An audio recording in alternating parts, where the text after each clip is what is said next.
I'm Lisa. Standing in the center of the newly lit community market in the Lantern District, I'm surrounded by the warm glow of the lights I designed. The smell of sawdust and curing concrete fills the air, a scent of progress and new beginnings. As I look at the blueprints in my hand and then up at the roof I built, I can't help but reflect on the journey that led me here.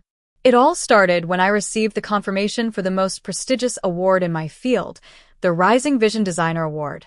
I was in my office at Northline Studio Collective in Denver when that fateful notification pinged. It was a simple digital chirp, but it felt like a thunderclap in my world. I had won. After pouring my heart and soul into the community library project for the past 18 months, I had finally achieved the recognition I had worked so hard for. I was eager to share the news with my family. My family, or what I thought was my family.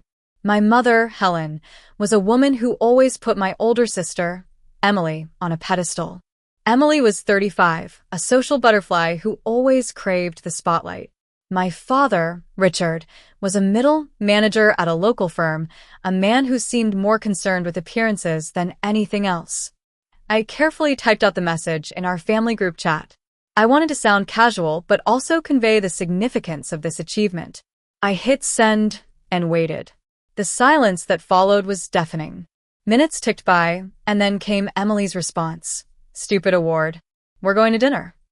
My father simply liked her message, and my mother chimed in, saying they couldn't cancel the dinner they'd booked 3 weeks ago. I was devastated. For so long, I had been the quiet one, the one who built things in the corner while Emily took the limelight. I remembered when I was 16 and won a statewide youth design competition.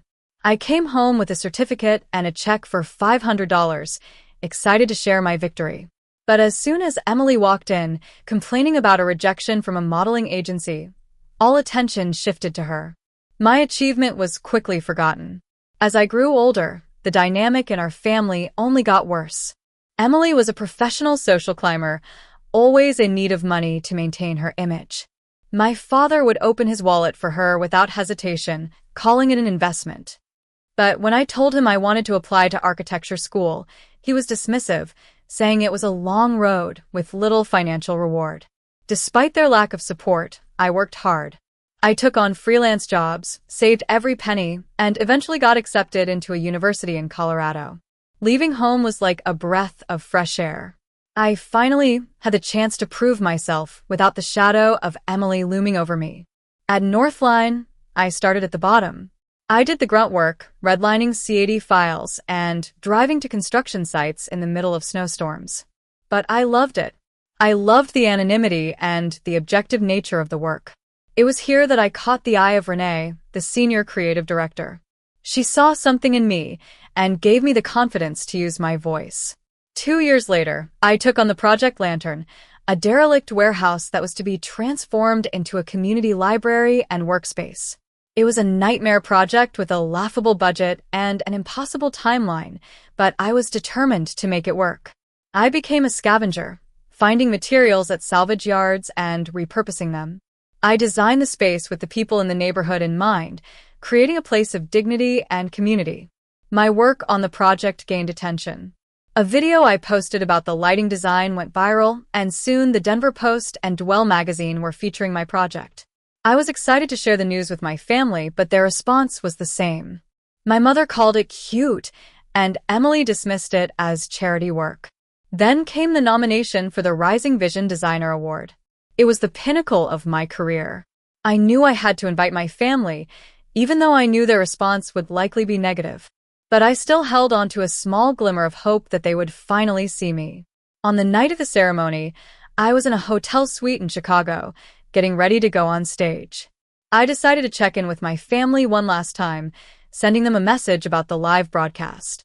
Emily's response was as cold as ever. Stop spamming us. It's just a stupid award. But what they didn't know was that they were sitting at a restaurant, Carmine and Ash, where I had done a consultation years ago. The restaurant had large, format high-definition screens that would broadcast the ceremony. When my name appeared on the screen, their reactions were priceless. My father stopped talking mid-sentence, my mother gasped, and Emily's hand holding the wine glass froze. After the ceremony, I returned to my hotel room to a flood of notifications. A video of my family's reaction at the restaurant had gone viral. The internet was dissecting their behavior, and Emily's brand was quickly crumbling. She lost a sponsorship deal, and the local magazine pulled her feature. But the night was far from over. A journalist from the Chicago Tribune started asking questions about the Smith Family Fund, a supposed grant organization that was mentioned in the broadcast as my benefactor. I had never heard of it, and when I started digging, I discovered a web of lies. It turned out that my parents had used my name and reputation to create a shell company. They had intercepted a request from the Design Council and rewritten my biography to include the fund. They had also taken out a $42,000 loan in my name to pay for Emily's failed event planning business. I was furious. I contacted a forensic accountant and civil litigator, Marcus, and started the process of exposing their fraud. When I confronted my family at a coffee shop in Charlotte, they tried to make excuses, but I wasn't going to be swayed. I told them I was done, that I was no longer going to be their scapegoat. In the end, the bank acknowledged the forgery, and my parents were forced to accept a settlement. They signed a confession of judgment, and a lien was placed on their house. Emily, once the golden child, was reduced to working as a receptionist at a dental office. I, on the other hand, was given a new opportunity. The city council was impressed by my retraction of the family, money narrative, and green, lighted a new project, the Lantern District. I was promoted to the director of community architecture, and I was finally free to build the life I had always dreamed of. As I stand here in the Lantern District, I realize that revenge isn't about making them suffer. It's about building a life so strong that their criticism and lies can't touch me. I've finally turned on the light, and the shadows of my past can no longer survive.